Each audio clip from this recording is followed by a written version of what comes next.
debaixo dos nossos pés existe um império oculto. Uma cidade que não aparece em mapas, mas pulsa em silêncio. Ruas que não são de asfalto, mas de terra. Palácios que não são de mármore, mas de barro e saliva. Milhares de habitantes correm apressados por corredores que parecem feitos por engenheiros.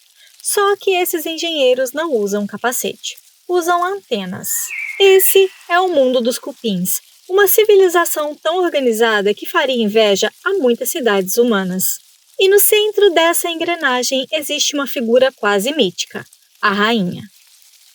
Hoje, vamos atravessar esses túneis invisíveis e revelar como os cupins constroem fortalezas que desafiam o tempo. Como conseguem formar novos reinos e por que, mesmo sendo minúsculos, são considerados verdadeiros mestres da engenharia natural. Prepare-se, porque a vida secreta deles é muito mais surpreendente do que você imagina. A colônia é como uma metrópole subterrânea. Túneis funcionam como avenidas, câmaras como prédios. Algumas dessas construções chegam a 10 metros de altura, resistindo a chuvas, ventos e ao próprio tempo. E tudo isso erguido com um cimento natural, feito de terra, madeira triturada e saliva. Mas como essas estruturas resistem tanto? O segredo está na própria arquitetura. Os túneis formam um sistema de ventilação natural. O ar quente sobe por chaminés centrais, enquanto aberturas laterais trazem o ar fresco. Isso mantém a temperatura estável como se fosse um ar-condicionado biológico. Graças a essa engenharia, um cupinzeiro pode durar séculos, firme no mesmo lugar enquanto até as árvores ao redor já caíram. Dentro dessa muralha de barro, ninguém é inútil. Cada indivíduo nasce com uma missão tatuada no DNA. As operárias são pedreiras, jardineiras e enfermeiras ao mesmo tempo. Cavam túneis, alimentam os outros e cuidam da majestade. Os soldados, esses são diferentes, não têm olhos funcionais. Sim, são praticamente cegos. Mas como defender uma cidade sem enxergar nada? Eles usam o tato e as antenas como radares, captando cada vibração no ar e no solo. Para eles, o chão é como um tambor, transmitindo sinais invisíveis. Basta sentir uma mínima mudança, o tremor de uma pata intrusa, o sopro de ar de um predador, e os soldados avançam com mandíbulas que funcionam como verdadeiras tesouras de guerra. Um detalhe curioso é que, apesar de serem guerreiros temíveis, são totalmente dependentes. Eles não conseguem nem se alimentar sozinhos. Esse é um trabalho para as operárias, que os alimentam boca a boca, como enfermeiras cuidando de gladiadores. E os cupins alados? Ah, esses são os príncipes e princesas da história, destinados a abandonar a casa e fundar novos reinos. E então chega o momento mais esperado do ano, uma noite quente e úmida, e o céu se transforma em palco.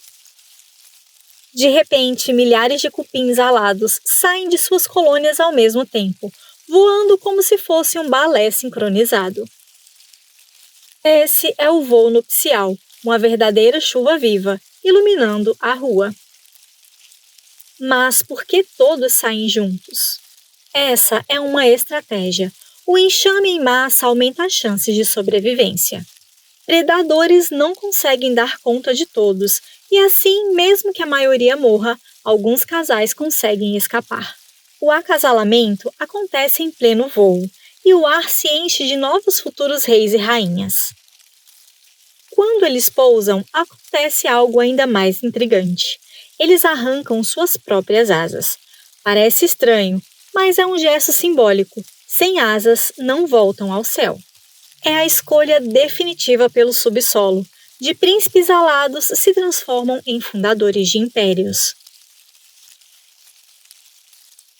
Lá no abrigo recém-formado, a fêmea começa pequena, mas logo passa por uma transformação impressionante. Seu abdômen se alonga, cresce até ficar translúcido, revelando ovos em formação dentro do corpo. Essa extensão do seu abdômen faz com que ela perca a mobilidade, porque o corpo se transforma em uma verdadeira fábrica de ovos. Cada gota de energia é direcionada à reprodução, e andar seria um gasto inútil. Assim, o preço da abundância é a imobilidade. De simples princesa alada, nasce a rainha, uma máquina viva de reprodução capaz de colocar milhares de ovos por dia. E nesse trabalho, ela não está sozinha. Operárias a alimentam, limpam seu corpo e até ajudam a posicionar os ovos. Ao lado dela permanece o rei, fiel, algo raríssimo entre insetos. É como se fosse uma monarquia onde o trono é mantido, literalmente, por milhares de mãos. Mas os cupins não vivem apenas para si. Na natureza, são jardineiros invisíveis. Reciclam madeira morta, devolvem nutrientes ao solo e criam túneis que ajudam a terra a respirar. Sem eles, muitas florestas perderiam a fertilidade. Por outro lado, quando se aproximam das cidades humanas, tornam-se inimigos silenciosos.